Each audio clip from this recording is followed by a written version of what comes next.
Hey, don't forget to check out our YouTube channel. We have a lot of really good instructional videos on there for you, including Get Those Corporate Dollars, which is kind of related to what you're about to watch. So enjoy our webinar with Chris Starkey. So I wanted to kind of start with a bit of a discussion of you took your time out of your life, and especially people that have kind of checking out NADU for the first time, to risk being here. So I want to make sure and respect your time and give you value. Can you guys, in just a sentence or two, I want to hear from you. Why are you here? I'm here because I want to book more shows, and I Okay. want to book better quality shows, and I want to hear what you have to say. Yeah, hi guys. Pretty much the same, I think. Hoping to learn something fresh, I would say. Cool. And how it's being done in 2025. So that's it. Yep. I'd say the same thing. Trying to do the DIY tour thing or touring, and knowing what they're looking for would be very helpful. What the booking agents out touring and booking are looking for? Correct. Yep. Yeah. Cool. Yeah, I'm just here for the same reason. I feel like I got the talent, and I'm working on the marketing, and I've been talking to you about that offline. But yeah, I just want to get higher quality shows, not necessarily bigger shows, but shows that are more fun and make more profit. Ooh, profit. That's a good thing, huh? Yeah, because it costs money to go out and do those shows. You know, you got to pay the people in the band. They don't want to play for free, and I don't want them to play for free, to be honest.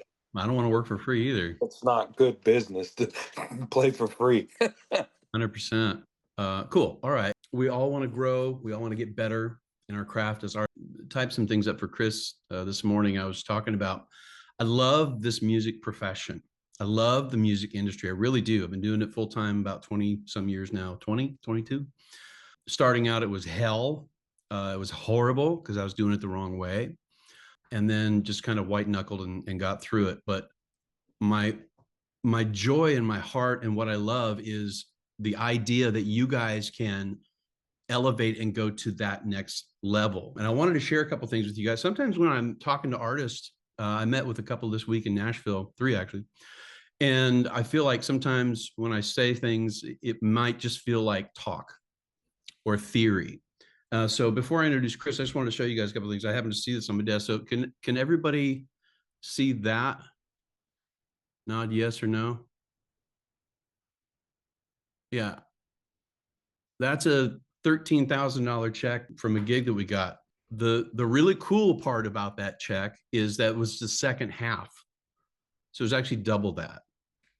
That was the remaining balance of the show. And I think sometimes artists don't feel like that market is available, but Chris will attest to you, because he lives in this world, that those markets are available if you're willing to put the business together and build that.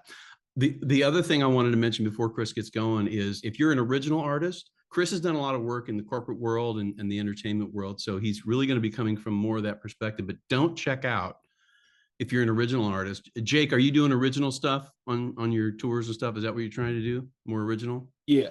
Yep. Yeah. I think there's a lot of artists in that camp, which is great. But the crossovers and the similarities and the principles of what he's going to talk about are so similar. I wanted to show you guys something, and if you were at the last expo, you already saw it. It's a little montage that I had done of all of these cool experiences that I had experienced. And it's not about me. It's about showing you guys that when Chris and I are talking about the potential of what you can do with your music career in this business, it's real. And I want to make that point. So that's the only reason I'm showing you this. It's going to take 45 seconds. Cool. I'm just going to leave the audio off, but this is all stuff I've done over the years with my original work. This is all associated with my original music. This is singing for the Broncos, singing for, that was a show with Dirk Bentley. This is a show with Lee Brice. This is a show with Chris Young. One in Jamaica, another one with some shows with Dirk Bentley, Little Big Town, the Supercross, which was fun. Thomas Rhett, did a big show with him. Leonard Skinner a couple of times. It's Lindsey Vaughn. If you look on the right side, I think you guys can see it. Can you see my dad photobombing me accidentally on that, which I love very much. And that's my favorite part of that picture. Dan, Chris Young again. So this is me charting on the charts next to Dolly Parton and Rascal Flatts and Zach Brown Band. Air Force Thunderbirds. This is us performing my music at the Colorado Rockies. We did that 5 years in a row, which was great for about 20,000 people. Playing overseas in the Middle East. That was a show with Lone Stars, a show with Jack Ingram, a show with Ronnie Dunn, a show with Frankie Ballard, a show with Trace Adkins. So the point with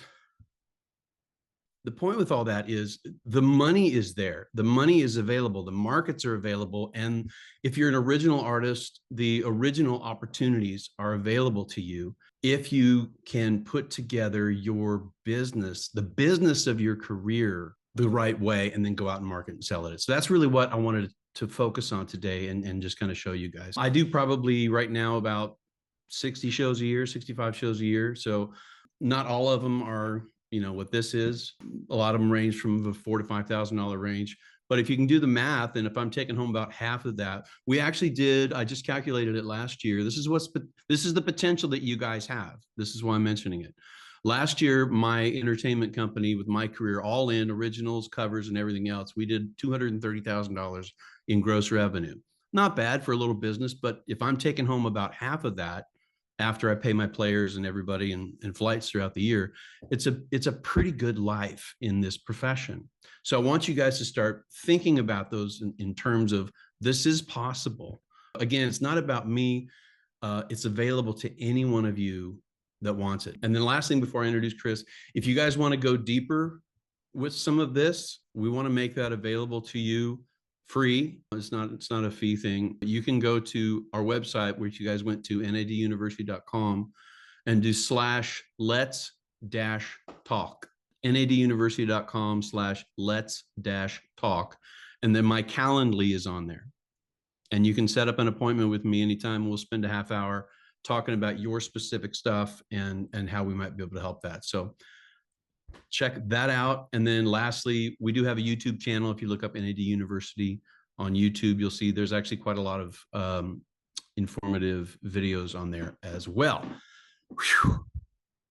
How was that? That was pretty good, right? 13 minutes in, we've been started late. Okay, so you guys are here to talk to Chris and hear from him. Let me give you a little bit of an introduction here. I'll let him talk for a little bit, and then when he's done, we can maybe do some Q&A with you guys, which is great. And thank you all for being here, by the way. I really appreciate your time. Chris started his business. I'd love to hear some of the story, but with $1,000 in the bank in 2000, and now owns 4 businesses that amass over $30 million annually. For myself, I can say Chris is a great guy. He's helped me a lot over the years. I've just learned a lot in listening to him and working with him, understanding the business better. And Chris, I looked this up, man. Do you know that you and I have probably done about $500,000 of business together over the years? Do you believe that? That's crazy. But I started doing all the math over the last about 15 years. Like, wow. That's cool, man. So I want to say to Chris and others like him that I've worked with, but Chris is here tonight, that what a wonderful thing it is for me to benefit from his hard work and from the company that he built and the opportunities that he affords artists and things like that. And so I appreciate that a lot. So anyways, I'm going to turn it over and let Mr. Chris Starkey talk to you tonight and share what he's thinking about. And then you guys can ask him some questions. So hit it, my friend. Okay, there we go. All right. Hey guys, first of all, more than anything, I just want to tell you how much I respect each and every single one of your journeys. The unique thing about me is I too came from the world of entertainment as a singer dancer in my first life. I lived in New York. I was a Broadway dude for a long time. I had no business background at all. Okay. And that's very important for you all to understand. No business background. Okay. I got divorced. And I had child support, so I had to figure out a way to make it happen. So in 2000, as Corey mentioned, I moved to Denver because it'd be close to my family, just in case I had to move in with them. at the age of 28 years of age, of being a singer dancer and working at Disney as a performer. And I literally started out doing bar bat mitzvahs. I call it dancing for grandma, where I would show up and I just create relationships with people on site. It wasn't the most artistic thing in the world, but I started doing bar mitzvahs, transitioned in doing weddings. That first year, I did what, $40,000 worth of business, gross revenue, not even my profit. I was gross revenue, and just hustled my ass into making a good living. After 4 or 5 years, I hit that $1 million mark and continue just to scale. Now, I'm not going to waste a lot of people's time about talking about, how great my business is, because that's not the point of this. The whole point of this is that every single way along my journey, I've surrounded myself. It's not me, it's not me that created this. It's the who's. I surrounded myself with the who's that would open doors for me, the who's that would show me how to do it differently, the who's that I could put on stage. Corey's a great example of that, and influence joy, and influence dancing for grandma. And that is true in the sense of urgency. Those two things are the only reason why I'm successful, because I promise you, I am not the smartest dude in the world. I don't have a college degree. I went to school for 2 years, and went and did the singing, dancing thing. I knew nothing about business, no financials, anything, but there's two things I knew how to do. I have a sense of urgency in everything I do, and I love creating relationships with people, surrounding myself with who's, okay? And that is the secret sauce. So I'm going to get into this. And as Corey referenced, my world is definitely more of the corporate side, and definitely more of the gig mentality, not necessarily the club mentality, but the gig mentality on events. Okay, and that's social and also corporate. And uh, you know, my wife is also in the business as well. Just she owns a band as well, just like Corey does. I know Corey owns a lot more. My wife only has one band called Soul X, and located right here in Denver, Colorado. And last year, her revenue by herself with that one band, and she's the worst salesperson in the world. She'll tell you that. Oh, $760,000 worth of revenue just with one band. Okay. And she is not grinding like I know all you all are. She's not, she's not getting out the door, making relationships with a ton of people. She is just relying on AI and technology and certain things that have catapulted her business. Now, she's not growing much past that, because you have to start incorporating other things in your world, right? But she's been at that $600,000 to $750,000 mark for the last 5-6 years. Okay. So first and foremost, I know that everybody here has a product or is a singer or a musician or whatever it is. And so many of us in the musician world, because I was in that world as well, rely on, they'll find me. Those people, whoever wants to hire me, they'll find me because I'm that good. Nope, that's not how it works. Because I promise you, I was not the greatest singer dancer in the world. I was in a band too, and I'm not a pop singer. I can dance the hell out of crap, and if you look me up, they call me Dance Dad. So I had like millions and millions of views of me dancing and stuff like that with people all over the state and all over the country. But because of that influence of me always wanting to push my brand out there, developing relationships, surrounding myself with the who's, that is what got me in front of so many people. So I'm going to take it a step-by-step basis. Okay. So you have a product. Okay. And the product is badass. I'm assuming all of y'all are badass musicians. My daughter actually goes to Belmont University in Nashville, and she says everywhere she turns is a ridiculous artist. Just amazing, And so I'm assuming all y'all are the exact same way. The question I have for all of you is, yes, you're honing your craft. You're making sure you look good, you sound good, you're surrounding yourself with good musicians. But how do people find you? And Corey, if you could ask people, if you could look at the chats and stuff like that, and if you could chat, like, how do people find you? Okay. And I know a lot of people are going to say, well, I play out at clubs. I play out at songwriting rooms. I play out at, all these things that I call it the red ocean.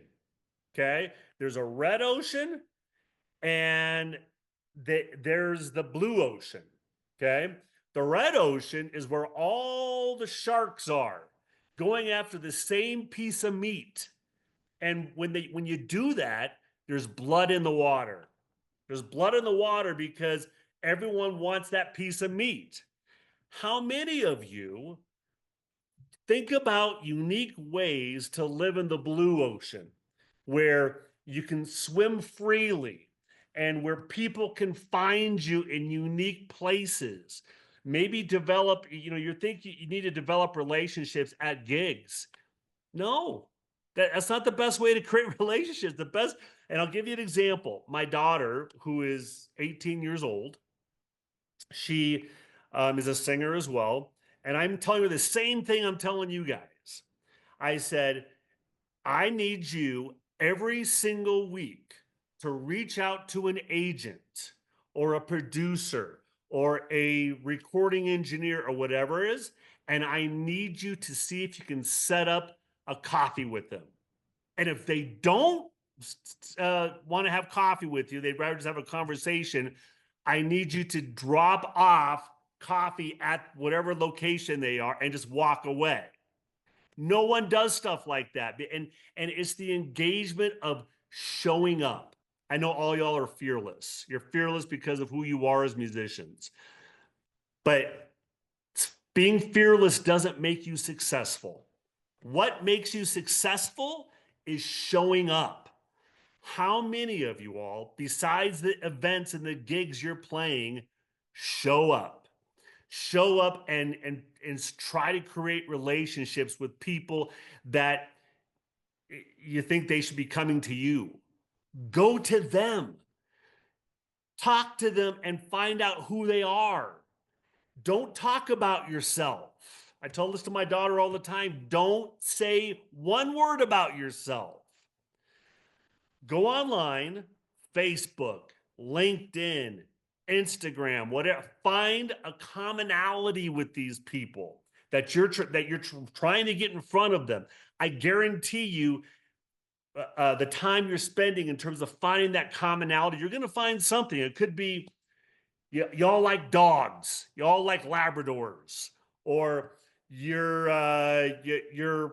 both went to Jamaica for the holidays, or you went to you're going to go to New York for Christmas, or whatever it is. Okay, but find the commonalities, and when you do, that's when you start targeting. You find the people that you need to talk to and you start targeting them directly without playing a damn note for them. Don't play anything for them. Target them. And I promise you, the more you know about these individuals, eventually they're going to want to know about you. They're going to want to know, so what do you do?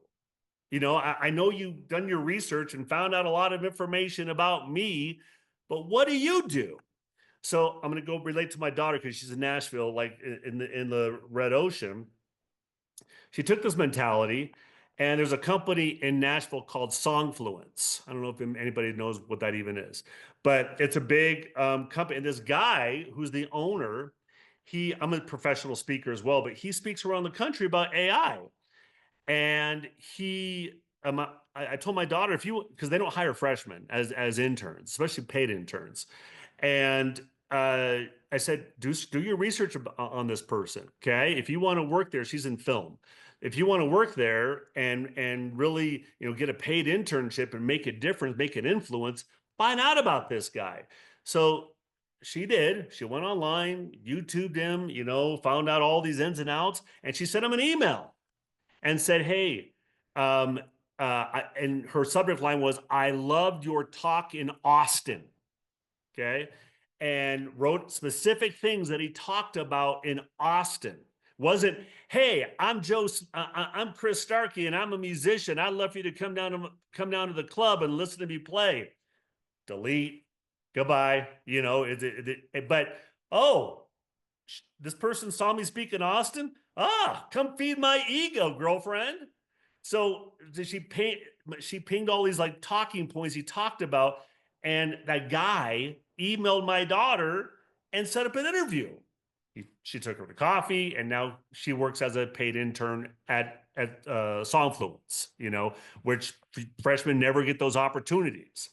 So hang on to that, because I want to ask the question when I'm done with this is, how many people take the time to really understand who you're trying to target that could influence what you're doing with your career? Okay. And that's for the original people. That's for the people that are gigging covers.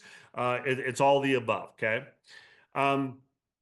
So step number one, obviously step number two is your brand identity. Okay.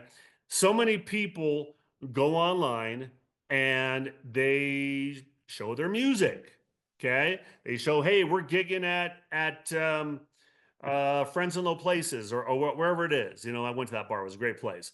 And they're talking about showing up at this place. And, you know, here's my next single I'm doing. Okay. And again, going back to the red ocean again, you're living in the red ocean. Okay. Because everyone like you is trying to do the exact same thing.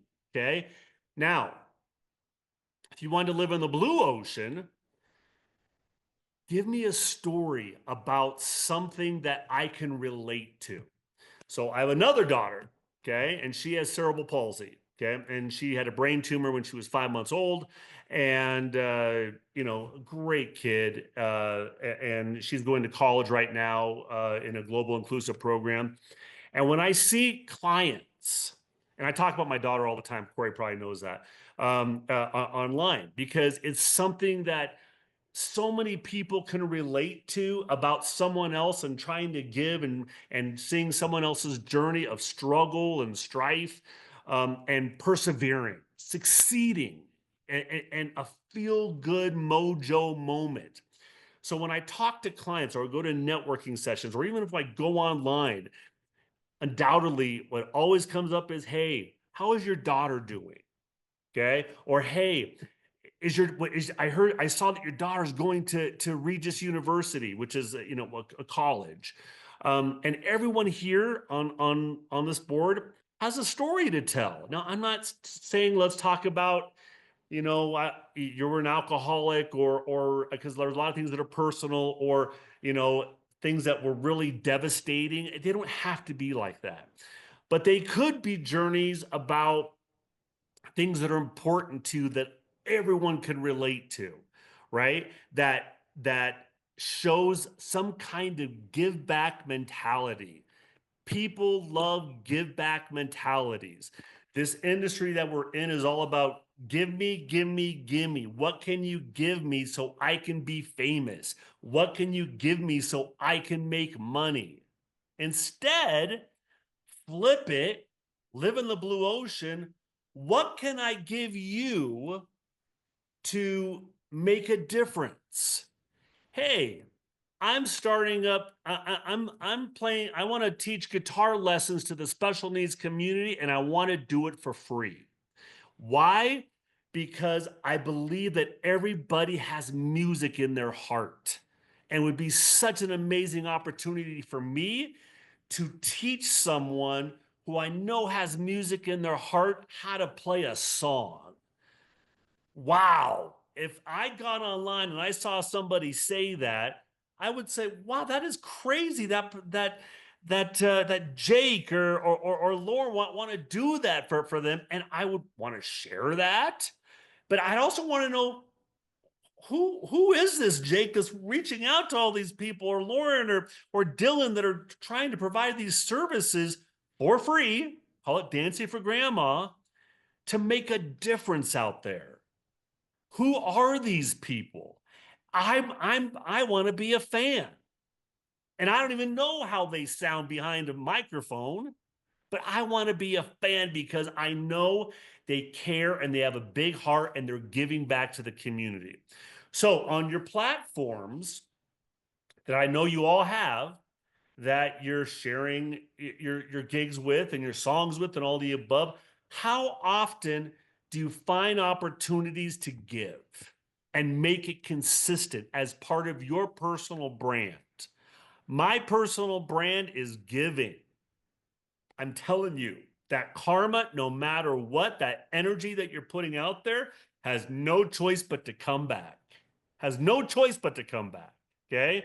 So tell the story of what drives you. And don't make it about the money. Don't make it about so people can hear my music. What truly, as a kid, what drove you to even be who this person is? People love to hear stories. And the Google, the Facebook algorithms, the Insta algorithms, the TikTok algorithms, LinkedIn algorithms, they love it. They look for those kind of feeds. And algorithms with AI and how everything's driving right now, it's bigger than it ever is, as big as it's ever been, and it can feed that and continue to push that stuff out there. Tell your stories, okay? Number 3, so many people talk about priorities, okay? And I was even having this conversation with one of my producers last week. And so I'm so busy. I'm so busy. I'm so busy. Yeah, okay, but are you accomplishing what you need to accomplish? Yeah, but I don't know, which to tackle first, okay? And this is very simple. If you have more than 3 priorities every single day, if you have more than 3 priorities, you have no priorities, okay? So every single day, right, and I do this. Gosh, I wish I would have shown you my board. I have a dry eraser board, and I do it every single year. And as soon as I get it, I cross it off and I put a new priority. I have no more than 5 things listed on my dry eraser board. I know that sounds really cheesy and kind of Tony Robbins-esque. Yeah, I promise you, I'm not Tony Robbins. Although that I firmly believe in this. Okay, I have a dry eraser board. I have 5 things I put on it in January. As soon as I accomplish it, I take it out, but I can tell you what it is. I can absolutely tell you what it is. And I'm gonna be very transparent with you. Number 1, I want $5.2 million of liquid in my account. That's number 1. And the reason why is because I have a philanthropic mindset that I want to open up a special needs community where people can live. Because I'm thinking about my daughter 4 years from now. Where is she going to live? Because I hella don't want her living in my house. Okay, I don't. I want her to be independent. But I know the only way for me to do that is I have to build that. I have to build that infrastructure. So my wife and I have a mission: $5.2 million by the end of this year in my account, and I'm going to build it. Keep on building it. Okay. Number 2, I want to write a book called Dancing for Grandma, and it's how you influence people by the give mentality. Quick story: when I was a kid, there's nothing that gave me more joy, or my grandmother joy, is I go to visit her in South Dakota, and I was a singer, and she always wanted me to sing for her friends and family. I hated it, but when I saw the look on her face and how it influenced the people around her, and how it influenced her and the joy it brought her, I said, this is how you freaking sell. You bring joy to someone's life, right? And you do it for free, because I promise you, I've been paid back more than I could ever want in my lifetime based on just that mentality. But Dancing for Grandma is number 2. My 3rd priority, I have this thing called Winter Wonder Way, which is an immersive Christmas experience that I'm trying to build. So those are my top 3 priorities. Each one of you, and I'd love for some of you to share with me what those 3 top priorities are, if you know what they are. I want to know what your top 3 priorities are right now. And every single morning when you wake up, you look at those 3 top priorities. And they could be a lot more detailed than I'm being a little more general. They could be a lot more detailed, just priorities for that day. It could be, I want to reach out to 20 agents or corporate planners or club managers, okay? 20, a minimum of 20 agents, planners, and communicate with them today. I want to make sure I have 3 posts ready to go by the end of the week. That's number 2. And number 3, I want to write 2 songs that and feel good about it. And at the end of that day, you look at that priority list. You say, did I get those? Yeah, hopefully you did, because those are the only priorities you had that day. Remember, if you have more than 3 priorities in a day, you have no priorities. Write those priorities down every single morning. Check them off at the end of the night to make sure that you've accomplished them, and do the same thing from an annual basis as well. So that's number 3 is make sure that your priorities are set. First of all, maybe you want to open it up so I don't get too far ahead of myself, Corey. Do you have any questions regarding that, what I've talked about so far? I have 2 more things I'm going to talk about, because I don't want to give you more than 5 things, but I'm not even supposed to give you more than 3 things. I'm going to give you 5. You have a question, raise your physical hand or your digital hand, either one. And I'll call on you. That way we don't have a bunch of crosstalk or anything like that. Does anybody have questions for Chris? There's one that says get into corporate shows. I can definitely do that for sure. Let's talk about that real quick. So from a revenue standpoint, for those who are doing the covers, okay, and doing corporate, want to get into the corporate shows. And now we're going to get into logistics of targeting.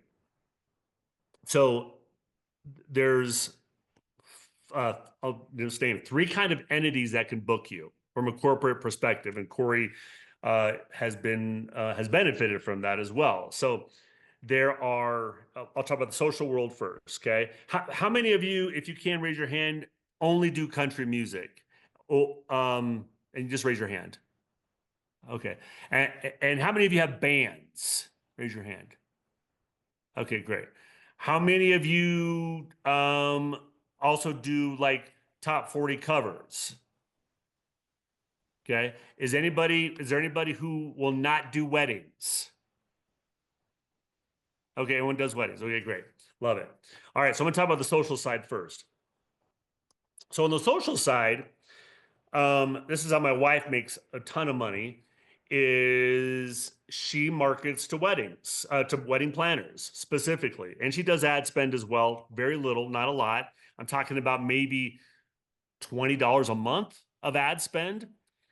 And she targets specifically wedding planners, wedding venues, and last is wedding clients. Okay, because when you have relationships with wedding planners, they hold all the wedding clients, and those wedding planners will do the selling for you if you have the relationship. Okay, so to get into the wedding market, which I'm talking about, if you get into the wedding market, you have a nice band, especially, you know, I'm not sure about the Nashville market, but trust me, people in Nashville should be traveling to do these gigs, because there's bands in Utah that travel. My wife's band travels, she traveled to Nashville to do an event, and they're paid $15,000 to $25,000 to do weddings. And I know weddings are not the most artistic thing in the world, but I promise you that create fans from those events that you're doing with weddings, okay? So target wedding planners. Just go Google them. Nashville wedding planners, okay? And do the same thing. Get to know who they are. Find out what find out what influences them. Create a commonality for them, okay? You have your list. Second thing is, obviously you have a band already, so I'm not even going to get into that, okay? But second thing is what's trending right now with weddings, and what's going to influence a bride's decision to want to hire us. And I can tell you right now that top 40, if you can sound like the radio, that's what drives clients to book you. Okay. And yes, you 100% can incorporate country, but make sure you have a lot of top 40 in your arsenal. Okay. The bigger the band, honestly, the more money you're going to make. I know that sounds like, oh yeah, no crap. Yeah, for sure. But you can ask for even more money. Higher end clients don't necessarily love booking smaller bands because they don't think it's big enough. Okay. And I know what Corey's prices are for him to do cover stuff, and it is he's correct. It's like in the $4,000 to $5,000 range. But he has a smaller band. You know, he has what, six pieces? Yeah, 6 pieces. Yeah, we usually keep it between 4 and 5. I made that choice because just to jump in on your point, Chris. Yeah. You remember Chris with Funkafino, that Yeah. band?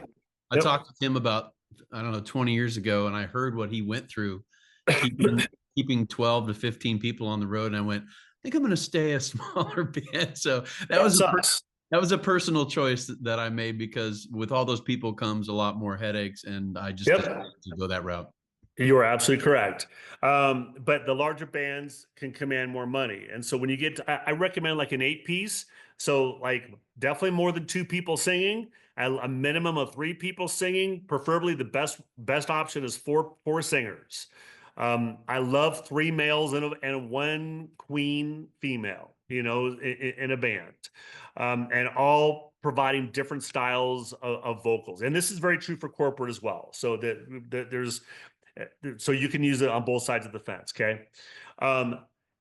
Next is your presentation. There's nothing worse for a band that does covers, that does song stop, song stop, song stop. It's the absolute worst.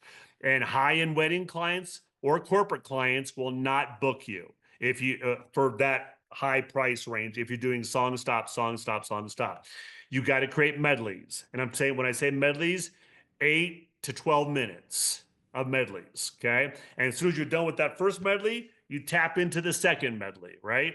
And yes, you're going to be playing songs that people, but how can you twist them?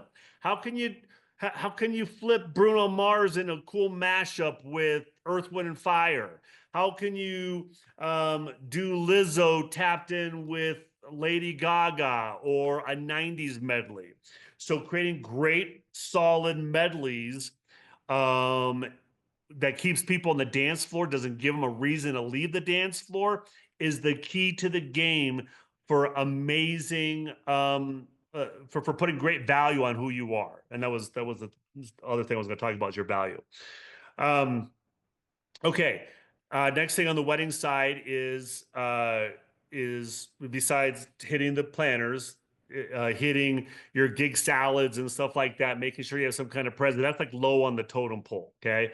And the clients itself, and is your sound. Sound means everything. Okay.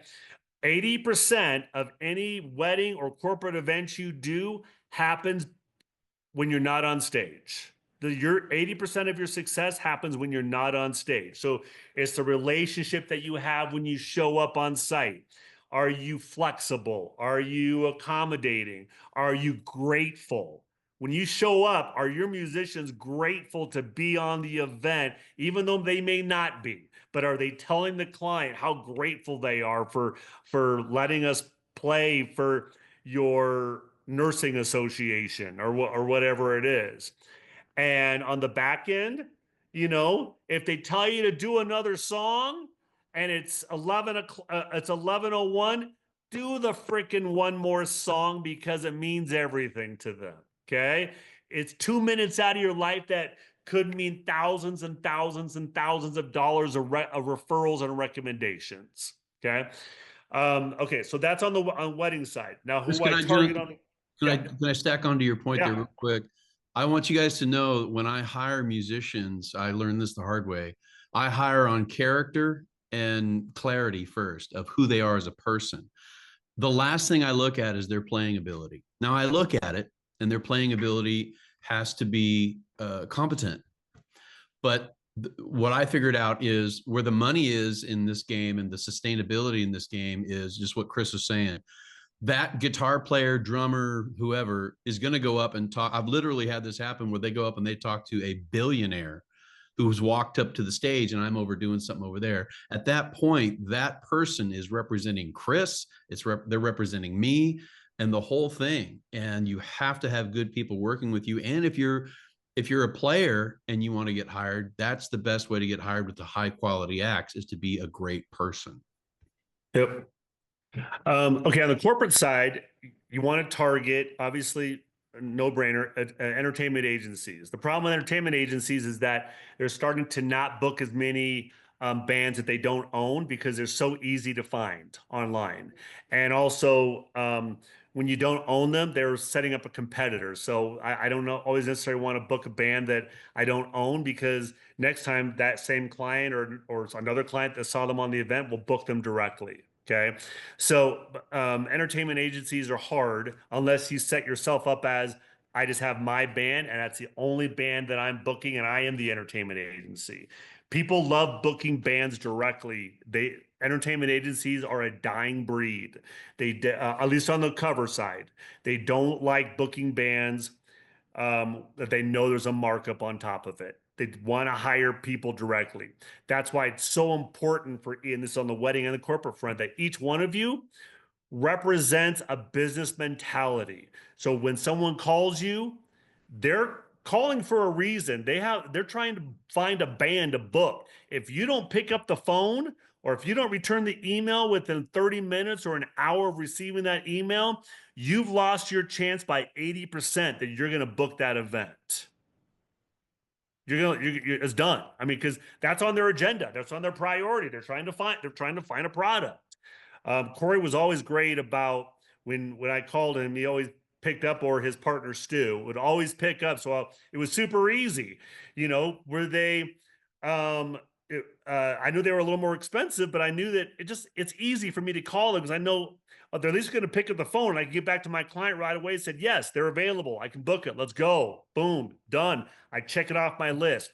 All wedding planners and corporate planners are exactly the same. I just want to cross it off my list. So if you pick up the phone or if you return an email as quick as possible, you're so far ahead of everyone else. I promise. Okay. Second thing is destination management companies. Okay. Destination management companies are managing full-on events. Okay. And they always need some kind of entertainment, and they always need something eclectic or unique. Okay. So in your arsenal of cover bands, your group of musicians, come up with a couple duo stuff or a solo stuff that you also have in your arsenal. Corey, again, was great at this. So he had a product called Whitfield. Well, actually, he had Corey Brunson Band, which was his full-on country band. But then he would always come to me, which was so smart that he did this, because not a lot of people do this, and this is another thing you should do. What else could I be that would be beneficial to you? What else can I create? So I knew it was country band, but in Colorado, yeah, there's country bands, but country bands always go out for not a lot of money, unfortunately. It is what it is. So he created his top 40 band. And then he said, what else can I do, Chris, that is really hot right now? You know what would be great, Corey, is if you could create a Newgrass, like a Mumford and Sons, a Lumineers type situation. And he did that, and that went out all the time, like constantly, until he moved out of state. But literally, I had him booked at least 3 or 4 times a month with that product. Okay. And then I would call Corey and his partner Stu and I say, hey, can you do a duo for me? Give me a taste of what that is. And then, I mean, the list went on. He even created a yacht rock thing that it went out a few times. Sometimes you have some misses in there as well. But again, the reason why he did it, because he saw there was a need. And what made it so easy for me is that I already knew he had a great country band. I think he created a swing band for me one time too. But I knew if I just call Corey, he'll just create the stuff, and then I'm good. I don't have to wait for someone to call me back. I know he's going to show up. I know the quality's there. I know that, yeah, they can be a little bougie sometimes. They want their meals, but it's okay. But puts value on what his product is, and the clients need to understand what the value is of what he brings to the table. That's very, very important. So destination management companies, okay? Chris, Second thing is, let me yeah. add to that real quick before I lose all my original folks and Jake and whoever else is thinking on these lines. This isn't just, I didn't live just in this world, okay? We teach what we call a ratcheting effect, and I've lived this. So I go out and I do these Whitfield shows with Chris or whatever, and we make a bunch of that money. What do I do with that money? Well, first of all, I stop working 150 shows a year. I start working 60 shows a year. That gives you a lot more. Then you double, triple your income from what you were doing at the clubs. So now what do you have? You got more time and you got more money. What can you do with that? Pour that into and focus on your original stuff. And all of a sudden we have a hit on the radio. Now I'm getting asked to perform at Coors Field. Hey, what do I get there? I get this great, the picture I showed you, I get this great footage and this great content that now I can add. Now that's my original success is now adding back into my corporate market success, because now I'm giving Chris such great marketing content of, wow, look at this guy. He's on the country charts with Dolly Parton. Now Chris can sell me for more money because I'm a big deal. And then I make more money in that market. And then I keep pushing that back into the original market. So don't check out on me, original artists. Those can feed each other, and they do feed each other in really good ways if you approach it that way. Yeah, I get the promo that Corey has is hands down some of the best promo that we had, because I had this great concert-esque material and clients ate that up, even though he was just doing cover tunes and not doing his originals. But when you have that, he can ask for a hell of a lot more money than asking some, another country band that's just a band du jour, because he has all these artists recognition and blah blah blah. Venues, when you can get on a list of a venue, that's huge, right? And I'm not talking necessarily about just a bar venue. I'm talking about like an event venue where you are a go-to, because especially in Nashville, everyone wants country. How many people are targeting venues that are just set for events? I bet hardly anybody on this call is doing that. But if you did that, creative relations, you're going to get calls all the time for that stuff.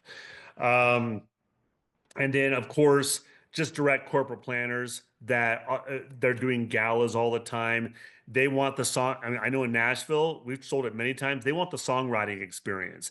They want the Bluebird Cafe. They want the Bluebird Cafe experience. If you can create an experience for them outside of just your band, where those people get up on stage and they want to sing country with you, or they want to hear your process of doing a song, how you write songs, then you can do your original stuff. Especially in Nashville, they want that experience of these amazing artists who are trying to become great country stars. So create that experience for a corporate audience. They'll eat that up and they'll pay tons and tons of money for it as well. I know that I don't want to waste people's time. So maybe we should open up for some Q&A a little bit so I can ask us pointed questions. Who's got questions with what we've kind of been talking about? You guys got some things you're pondering over? I got a question. Yeah. You mentioned something that your wife did, and I had never heard of it before, so I was curious. You said ad spend. What is ad spend? Sure. So ad spend is when on social media you can tap on and you can do some pointed advertising through Google. And if you just YouTube how to ad spend, you can choose any amount imaginable, and whatever link or post you're putting on social media grows like crazy because it's going out to some pointed audience for yourself. Thank you for that. I already do that, but when you said ad spend, I thought it was different from social media. I thought it was another company or something I could work with. No. Thank you so much, though, for Yep. answering. Yeah, appreciate that. Of course, you got it. You got it. Also, I do have one more question. I don't want to monopolize it. I'm sure other people have questions, but I know Corey is really in the country, and he does the top 40 stuff, and I don't really do country at all. I live and die on the hill of rock, man. I'm a rock guy. I've tried to do country, but I come off sounding like a rock guy singing a country song, and it just doesn't work. I do a few, but I don't do a lot. Does this? Everybody keeps telling me rock's dead, but I'm not seeing it. But can I grow, the rock basically with the same stuff? Yeah, I mean, listen to Chris Stapleton. I mean, that's a rock voice. Chris Stapleton Yeah. has a rock voice, and he's living in He's the some of the country songs that I do because of yeah, that. and that's super hot right now. I will tell you, at least at the corporate side, not necessarily on the original artist side, on the corporate side, you're going to get minimal events from doing rock because people think it's too loud. If you do, but if you come in, because you have even kind of a Chris Stapleton look to you, if you came in and represented in their eyes what a Chris Stapleton, if you even said, hey, I have a kind of a Chris Stapleton sound, people are going to eat that up and they're going to book you like crazy. That they will book you like crazy. I know that in Colorado, even if you sent me your promo and I said, hey, I have a Chris Stapleton guy, I guarantee you I could fly you and your band out to do some stuff with us and for really good money too.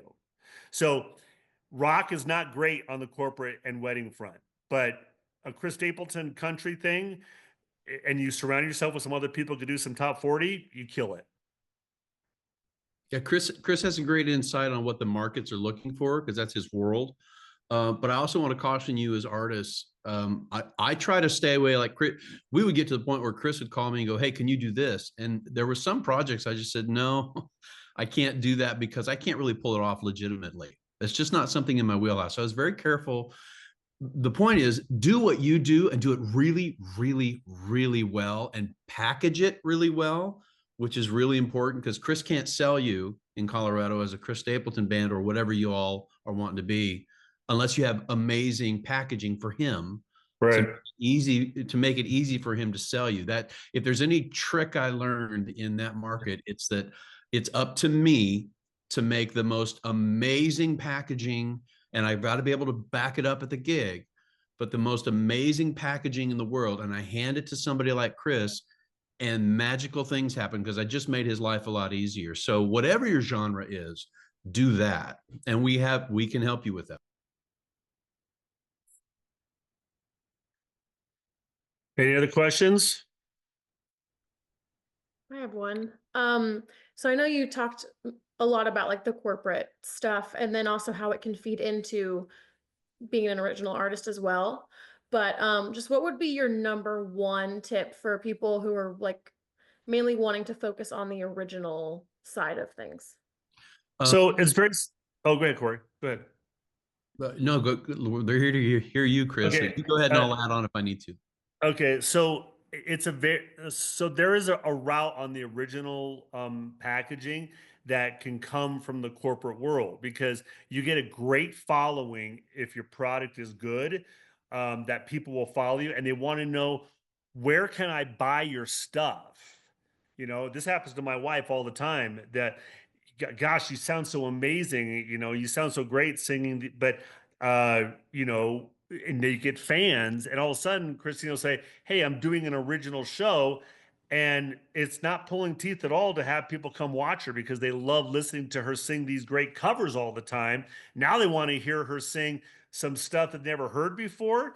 And then she then makes a lot of money doing that. And on like festival gigs and stuff like that, where she's doing covers, people go to her original stuff all the time and they buy that as well. So the corporate and the social side is a great door opener to let people know that you're also an original artist. That's a great point. Like we'll do cover shows, but on some, especially on festivals or things like here, we'll start throwing in some our best original stuff that we've tested, that we know audiences we're going to win them over in 3.5 minutes with the song they've never heard. We know which ones those are. But here we're doing a cover gig maybe at a festival, but we know that these songs are going to go over well and we're going to win new fans. And the festival buyer is really delivering us these thousands of potential fans that get to experience us and see us right on stage play these originals. So you can really intertwine. I think artists sometimes make a mistake of saying, I'm only going to stay as an original artist. I'm never going to go into the, like, they can really, they're not in contrast to each other. They actually can really feed each other. The cover world can really feed the original world and vice versa in those kinds of ways. My quick answer to your question, though, is what can original artists do to move themselves forward, is the same answer that some of the people on this call have heard me bark about for probably months at a time or years at a time, is what I talked about earlier, is your packaging, your promotional video, primarily photos, song lists, those are good, but I would say an amazingly well put together promotional video, if you're an original artist or if you're a cover artist, both of those, that is the tool that goes out and sells you and knocks down most doors than just about anything else. That and relationship building and networking, like Chris said. The only thing I'm going to counter on that is that people think I need an amazing promo video all the time. It's starting to shift where I want to see what you're doing on Instagram. I want to see your videos on Instagram, which I know a lot of people say, "Oh gosh, a promo video, how much is that going to cost me?" Because I know, $5,000, $10,000, whatever it is. Now people just want to see. Anybody can edit videos. They want to see the cool stuff you're doing on Instagram and see lots of different feeds and see the audience go crazy. So the brilliant thing about all those platforms is you don't have to spend that money anymore. You're just packaging the stuff that you already have. Any other questions for me?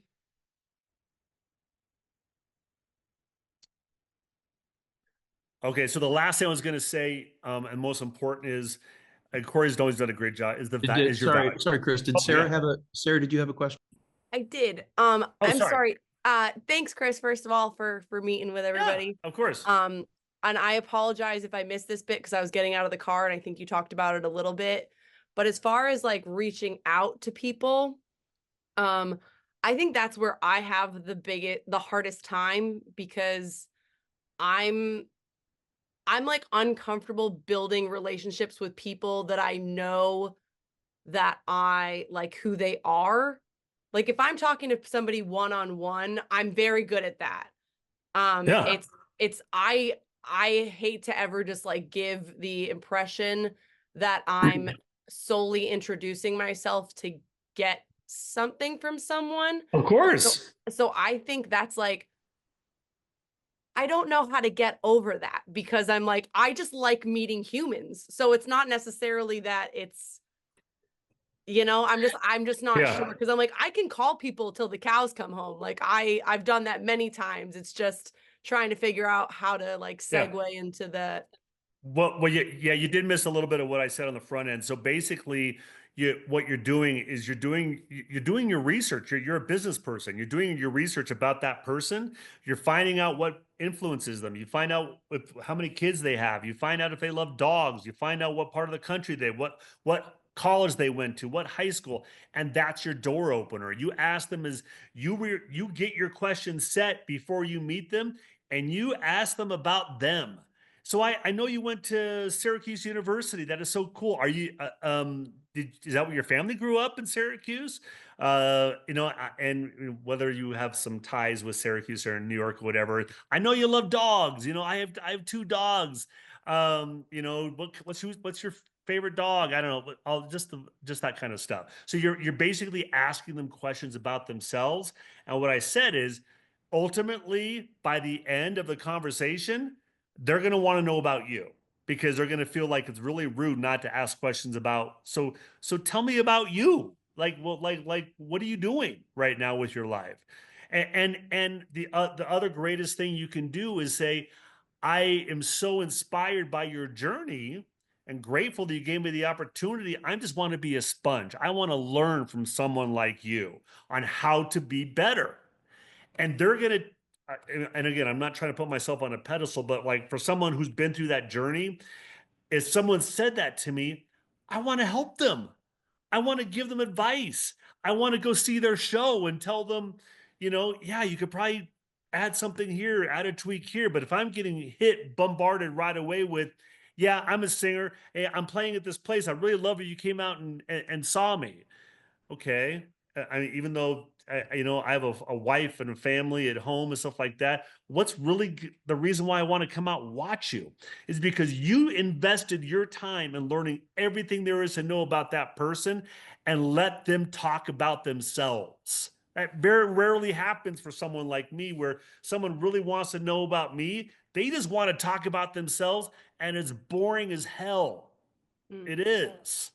But I promise you, that person eventually is going to ask you questions about you, and they're going to want to help you, and they're going to get beyond the fact that you're just an artist wanting my attention. They're going to want to help be a friend and help guide you instead of saying, "Look how great I am. Come to my gig." I don't want to go to your gig. It sucks going to gigs, especially if they don't have a relationship, because the next thing they're going to do is they're going to come up to me and say, "So, are you ready to book me?" No, I'm not.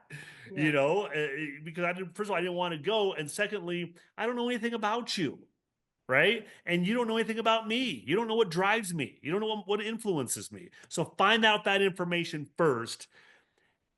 Do your homework. Take the time to meet with people.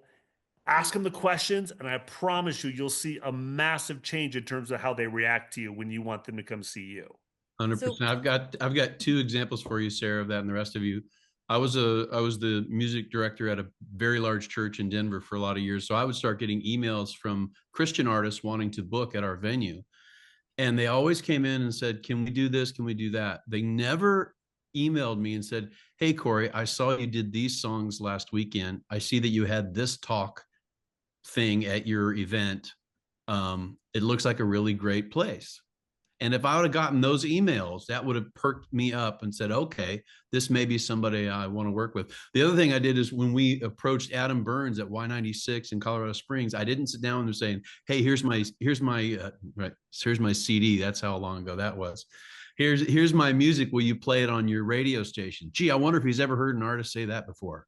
I came to him and I said, "Hey, I've got a band, and if you have customers that your marketing department is trying to sell ad time to, offer them a free live act. I'll come in, I'll do it for nothing. And that'll be a value add to your radio station. And then your customers get free live entertainment when you guys do the live on air for their guests that they want to attract to their car dealership or whatever." And I never asked him to play our song. All of a sudden, I'm bringing value to him. I'm giving his salespeople an asset instead of asking for something. Yep. So it's more of like trying to figure out how you can give back. Because my other thing is like, okay, like what you're suggesting sounds to me like very like salesy. Like, is the person on the other end going to be like, "Oh yeah, I'm asking them questions about them," and then I'm like, "Oh yeah, I'm a singer." And they're like, is that like a roll your eyes, like, "Oh, I got it. That's why you talk to me." Like, I don't want to make people feel like that. No, you won't, because you're developing commonality. You're fine. I mean, let them ask you questions. Don't tell them about you. Let them ask you. And I promise you they will. And if they don't, then walk away from them anyway, because they're not worth your time. If they're that self-indulgent in terms of, "Oh yeah, I want to talk more about me," then it's not worth your time. There's so many people you can talk to. So many people. Yeah. That's a good point. Thank you. Appreciate it, Chris. Of course. Thank you. Anyone else? Okay. The last thing I was going to say is, and leads to what we were just talking about, is your value. Your value is everything. Just put value on who you are as an artist. Okay. If you don't put value when you ask for your price, I hate it when I ask talent, "What's your fee?" And they say, "Well, how much you got?" No, that's not how it works. No, put value on who you are. Okay. And the more value you put and you say it confidently in terms of who you are, the more I want to book you, because I know that you mean something. Yes, go ahead. So that's a great question, because I feel like since I did NADU, I've been getting real ballsy with how much I I ask for. And so I'm a solo artist. So I'm kind of wondering, sorry, I shouldn't have said ballsy. That was No, sorry. what I'm trying to just figure out what what is an acceptable like price for a solo? Because I requested 3,000 from somebody the other day to go to Kansas City, but I'm also like, and they said yes, so it was great, but I'm like, okay, am I leaving money on the table then? I don't know what to ask for without. Only person that can answer that question is you. So there's Okay. there's a guitarist in Orlando, and he's a Latin guitarist.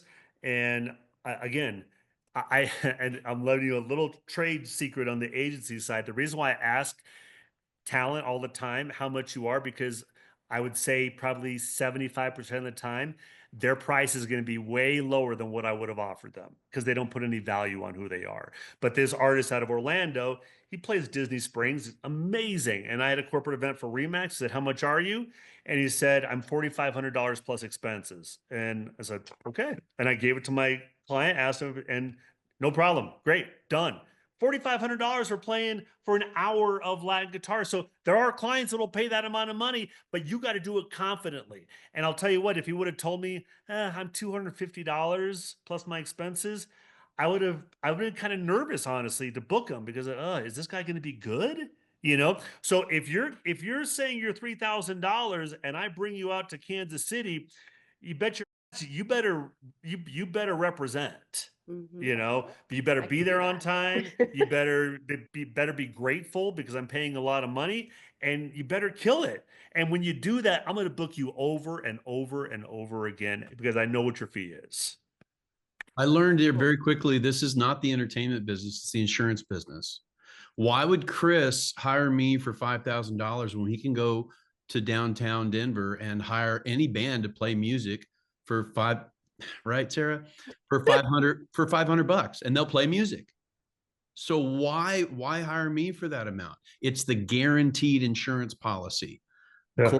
Corey's going to show up. He's going to kill it. He's going to sound great. He's going to pay attention to how loud the snare is. If it's bugging my client, he's going to move with the client if they have requests. I don't want any problems. I want things to go really, really well. And I know that Corey, in that instance, is going to make sure that things go well. So it's worth the money. So it's the value perception and the value that you deliver and understanding where those values come from. And singing on pitch gets you to 0 because singing off pitch starts you in the negative. So it just gets you to 0. Now you got to start stacking on top of that. Yep. Thank you. Any other questions from anyone? Thank you for your time. I so appreciate it. Thanks, Chris. I hope you guys got a lot out of this. I want to say as we're closing here, in the comments here, I put naduniversity.com/let's-talk.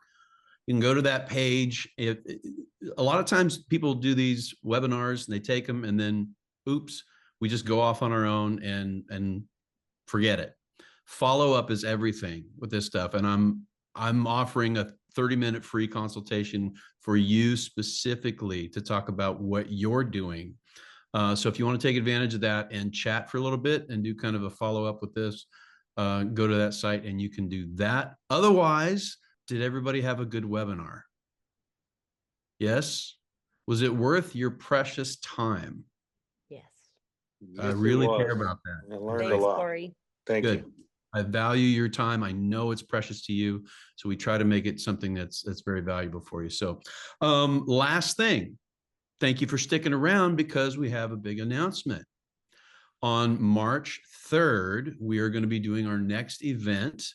It is going to be featuring Michael August, who is the general manager at Demolition Music Publishing in Nashville.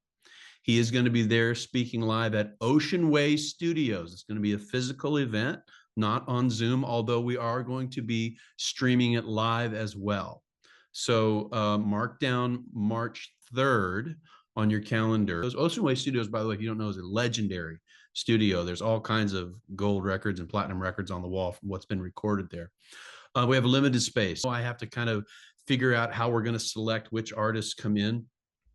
Anybody that is a student at NADU will get top priority, and then I'm sure we'll have seats available after that. We're going to fill up 25 seats there, and then we're going to have everybody that can't either be there or drive there experience that online. So good, everybody, great. March 3rd coming up. What is the deal with why does this do this? I don't It's a understand whole why. new level. I guess it really was. I know Sarah and I were talking. Make it happen again. I don't know how I made that happen. So, does anybody want to stick around and ask me questions while everyone else kind of goes on their own way? I'm happy to stick around and answer some questions for you. I really would not present your stuff until it's ready, because you really only get one chance to make a first impression. And if your stuff's not ready, they are going to perceive you as that, meaning subpar, not ready to go with your promo stuff. And you're going to want that put together right. That is something that we do at NADU. We coach it all the time. I'm telling you, a great promo video will do wonders in your life. That's the barrier between you and booking some of those shows, is that video package and being able to deliver on it. So I'll give you that word of caution. Do you think I should wait? I maybe. Your website looks great, but I think your video still needs some work. I know David's does too. Okay. Yeah, the video And definitely needs work. I'm Aaron's working on a new one. But anyway, my last pitch for NADU, we have business and revenue courses for the music business. We have songwriting courses, all this different stuff. So check that out at naduniversity.com. We have the full courses. We have private coaching, one-on-one coaching as well. So if you guys need help, those courses are there, or we can talk on naduniversity.com. Let's-talk. Any other questions for me while I'm sitting here? No, good. Good. I'm glad you guys came. I appreciate it, and I hope it was good for you. Thanks, Thanks, Corey. I Corey. appreciate it, man. It was awesome. All right, guys. Have a great night. Oh, thanks.